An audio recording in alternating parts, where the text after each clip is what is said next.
আমাৰ এই অবিভক্ত দৰঙৰ এই চুলি মুখা কি হেৰি পাৱই হে তহঁতে বাহিৰত গেলি কিয় বাহিৰত থাকবা নৰাহে হে কেইদিনমান থাকিলি নে আহিলে ঘূৰি আৰু নৰাই মুঠতে বাহিৰত থাকবা বাৰু আহিলি আৰু কেইদিনমান থাকিয়ে এই আমাৰ এই দৰঙীয়া ভাষাটো পাহৰি গিয়া হা ভাবিলে একদম টেমা চেমা গৰম হৈ যায় দুদিনমান ক'ব সেই বেলেগক গেল নে পাৰিলে আমাৰ ভাষা বা কি যি হ'ব এইদিনা সেই আমাৰ গাঁৱৰ চলি এটা সি বোলে যোৰহাট নে শিৱসাগৰ ক'ৰবাত সিফালে গৈছিল যাই পেলাই বোলে 6 মাহমান থাকিল তাৰপিছত সি আহি পেলাই মোক মাত দিছে ককাইদি কি কৰি আছে মই ভাবিলো ইয়াৰ দেখছা ই বাঢ়িলে আমাৰ ভাষাটো আছো দে বুলি ক'লো তই তই আছো তোৰ দেখা নাছিলো এইকেইদিন ক'ত গেলি কৈছিলি তই ক'লা মই সেই ইফালে যোৱা বুলি ক'লা আৰু ক'ৰবাত উজনি তেনেকৈ 6 মাহ নে 7 মাহ কিবা থাকা বুলি ক'লা বোলো দে পিছত তই এতিয়া কালি আহি পালি কালি আহা বুলি ক'লা তাক সুধিলো মই বোলো উজনিত তই কি কি কৰিলি ক'ত ক'ত ঘূৰিলি কি কি চালি এই গোটেই কথাবিলাক তাক সুধিলো সি ক'লা বেচৰাই বৰ ধুনীয়াকৈ তাক ক'লেও সেই মানে হেৰি আৰু মানে সেই আমাৰ দৰঙীয়া ভাষাত সি কোৱা সি ভাষা পাইছে তাৰপিছত সুধিলো হেৰিয়ে তই যে কালি আহিলি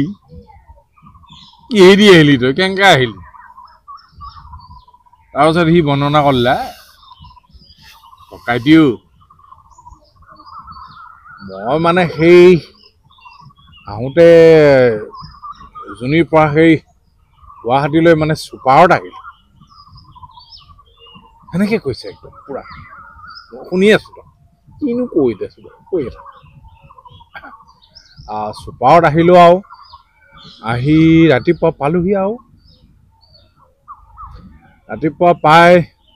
মেলি আমাৰ এইফালে অহা বাছখন মানে ৰৈ আছো আৰু তাৰমানে আকৌ আমাৰ ইফালে তাৰমানে এখন নে কিহে বাছ আহে তাৰমানে আমাৰ গাঁৱেদি যায় আৰু সেইখন গুৱাহাটীৰ কিবা আহে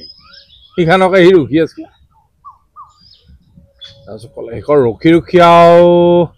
সেই এদাবাৰীতে মানে ৰখি আছিলোঁ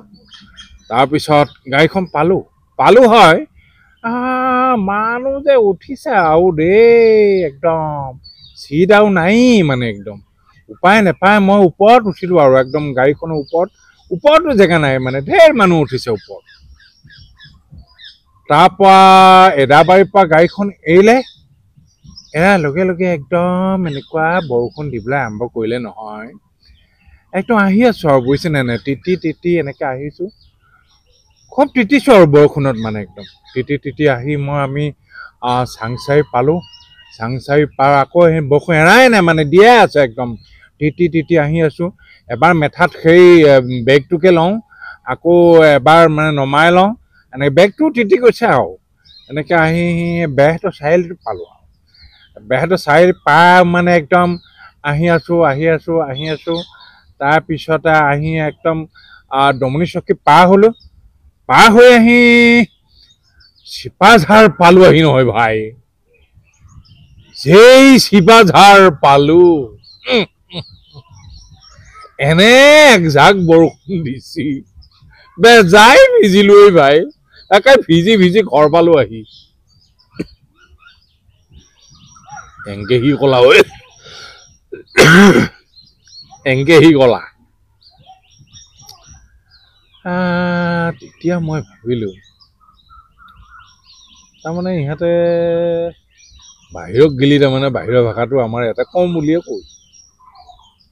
তাৰমানে গুৱাহাটীৰ পৰা সি তিতি আহিল যেই চিপাঝাৰ পালা আহি তাৰপিছত তাৰমানে ভিজিলা আমাৰ ভাষাটো তাৰ আহি গেলা কি যে এই চলি পখাৰ লগত হাঁহিমে নে কান্দিমে তেৰিকা হাঁহিম নে কান্দিম আকৌ এই আমাৰ সেই ঘৰৰ ওচৰতে সেই ওচৰৰ ঘৰৰ চিয়া এটা এই আধা পঢ়া ভালকৈ পঢ়া শুনা কৰিব নললে তাৰপিছত তাইক সেই গুৱাহাটীত থৈছিল মানুহৰ ঘৰত গুৱাহাটীত থাকি তাই আহিছি ঘৰত আহি তাইও সেই একে টকা পাহিলে তাই আৰু আমাৰ সেই ভাষা কথা বাৰ্তাগিলা তাৰপিছত এইদিনাখনে বাৰু মানে হাঁহি উঠা কথা হয় মানে মই আছিলোঁ সেই ঘৰতে মই আকৌ অলপ চাই আছোঁ সিহঁতৰ ফালে সিহঁতে দেখা নাই মোক তাই ফুল গছৰ তলত কিবা চাই আছোঁ তাৰপিছত দেখোঁ এতিয়া তাই মাকক মাতক অ' মা চখিচোন গাইজনীয়ে ফুলনিতে খোজ কৰি দিলে এনেকে ক'ল মই একটু হাঁহি ৰ'ব পৰা ইফালৰ পৰা আকৌ মাকে কৈছে এই ইমান নাই মাৰি তই দুদিনমান গুৱাহাটীত থাকিয়া তেৰিকা গৰুটো হাগাটোকে তই খোজ কৰা বুলি ক'ব লগা হ'ল নেকি যেই মাকে সেনেকে ক'লা তাৰপিছত তাই আকৌ এই গৰুটো কওক ৰুমালে মাৰি দিম এনেকে কৈছে মানে কি যে হ'ব ভাইয়া দুনিয়াখন পদূলি গেলে নিজৰ ভাষা সাহিত্য সংস্কৃতিৰ কথা পাহৰি যায় ভাই বাহিৰৰ কিন্তু ডাঙৰ কথাতে